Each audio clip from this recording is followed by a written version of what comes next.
Okay, so today we're diving into some pretty heady stuff. Yeah. The Israeli-Palestinian conflict. Yeah, it's a It's one of those things. big one. Yeah. You read the headlines and you think you kind of have a grasp on it, Right. but then you start peeling back the layers and you realize just how much history Absolutely. and emotion and just complexity is there. And nuance too, right? Yeah, absolutely no. So much nuance. So what we're going to do today is we're going to take a deep dive into a conversation between two people. Okay. We're not going to name any names here. Right. But these are two individuals who have very different perspectives I'm interesting. on this conflict. Yeah.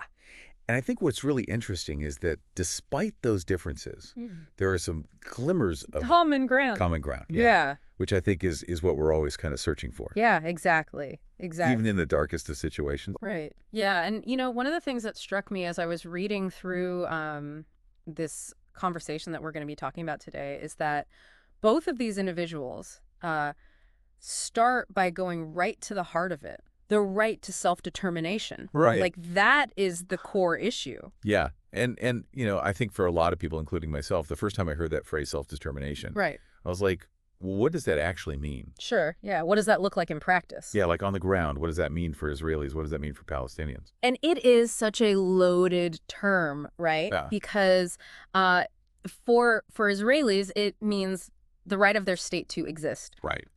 to be recognized, To defend itself.